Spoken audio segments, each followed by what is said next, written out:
सभी साथियों को क्रांतिकारी जय भीम जय सेवा जोहर। साथियों, आज हम मध्य प्रदेश के हरदा ज़िले में खड़े हुए हैं और आज हमारे साथ हरदा की दो हस्तियां ऐसी हैं जो एसटी एससी की लगातार आवाज़ें उठाते जा रहे हैं और जो भी अत्याचार हैं उसके खिलाफ आंदोलन कर रहे हैं और जिसका भी शोषण हो रहा है, बलात्कार हो रहे हैं, उनके खिलाफ लगातार आवाज़ उठाते जा रहे हैं। और उन हस्तियों से आज मैं आपको मिलाने जा रहा हूँ, रूबरू कराने जा रहा हूँ, जिनको आप भली भांति जानते होंगे। तो आज हमारे साथ में हैं, कैमरामैन इधर कैमरा लेके आइएगा। आज हमारे साथ में हैं भीम आर्मी के संभागीय अध्यक्ष महेंद्र कासिव महराज जी। तो उनसे हम जानना चाहेंगे कि महेंद्र भाई 10 तारीख को हमारे देवास जिले के खाते गांव में हमारे बड़े भाई भीम आर्मी चीफ चंद्रशेखर आज़ाद रावण जी आने वाले हैं। तो किस मुद्दे को वो लेकर आने वाले हैं और क्या है? सभी साथियों को क्रांतिकारी जय भीम।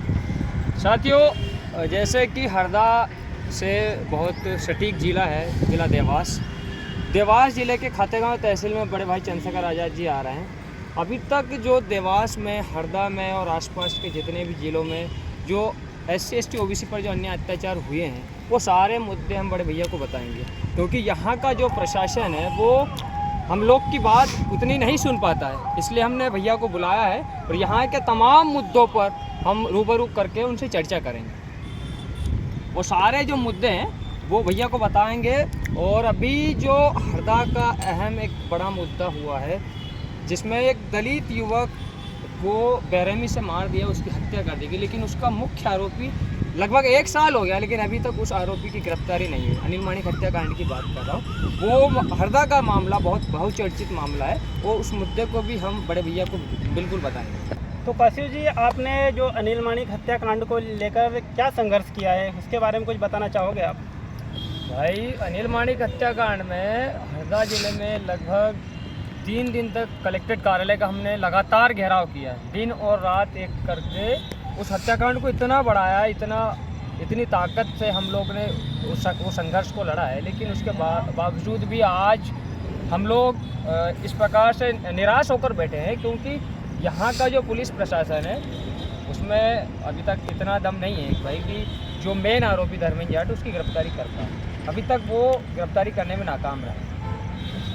या तो फिर ऐसा है कि सरकार जो है, पुलिस प्रशासन और जो आरोपी है वो मिली भगत है, जिस कारण से वो उसकी गिरफ्तारी नहीं कर पा रही है। स्पष्ट दिख रहा है भाई, क्योंकि जो धर्मेंद्र जाट है वो कांग्रेस से भी टच है, बीजेपी पार्टी से भी टच है। तो दोनों पार्टी का जब उनको सपोर्ट मिल रहा है तो वो अभी तक खुला घूम रहा है। और अगर इस प्रकार की हत्याएं बढ़ती रहेगी तो न्याय कहाँ मिलेगा? जो न्याय व्यवस्था है, जो संविधान जो हमें ताकत देता है, आज हम लोग मतलब जिस प्रकार जी रहे हैं, हम लोग वो हमारी वो स्वतंत्रता ख़त्म हो रही है, क्योंकि ये लोग आए दिन अत्याचार अन्याय करते रहेंगे ऐसे में।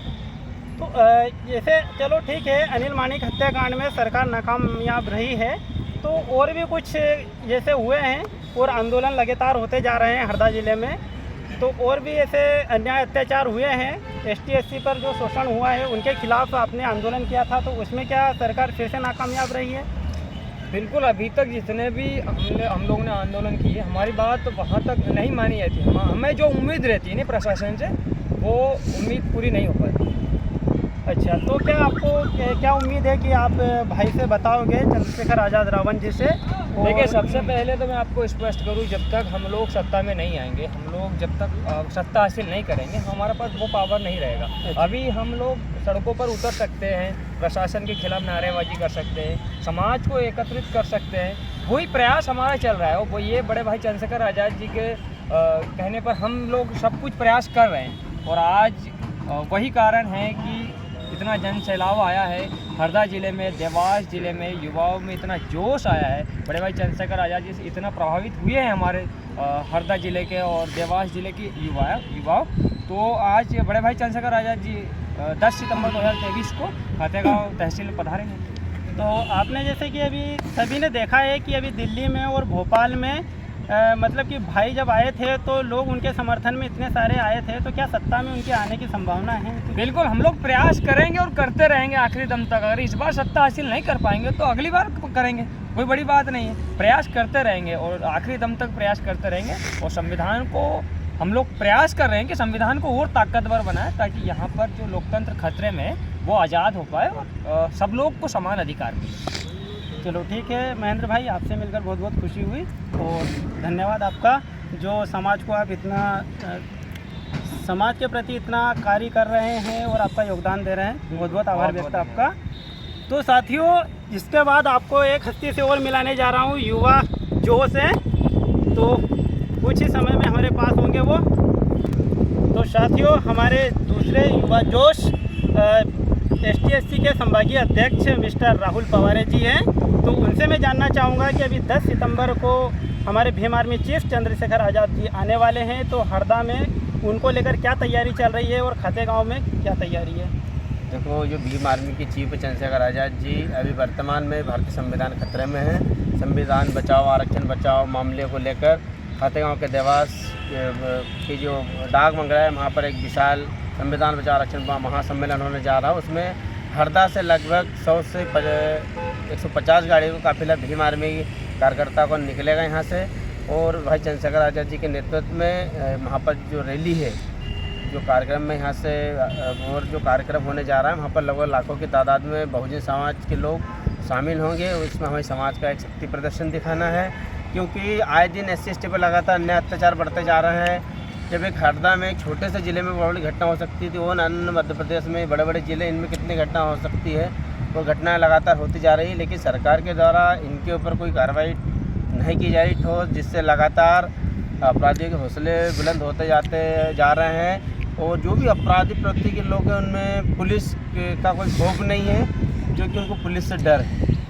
और जी, आप जैसा कि बता रहे हैं कि संविधान को खतरा है, तो हमारे देश में संविधान तो सभी के लिए है और सभी एक समान है, तो फिर क्या उनको संविधान को कैसे खतरा है? संविधान खतरा है क्योंकि जो सरकार है, अभी जो वर्तमान की जो सरकारें हैं, वह उनको पता है कि संविधान से SC/ST की जो मूल जो ताकत है वह संविधान है, और जिस दिन संविधान खत्म हो जाएगा उस दिन पूरे देश में कानून नाम की व्यवस्था पूरी समाप्त हो जाएगी। और जो लोग बैठे हैं, जो धर्म की राजनीति करते हैं, जनता को गुमराह करते हैं, ऐसे लोग संविधान ख़त्म करने की बात करते हैं।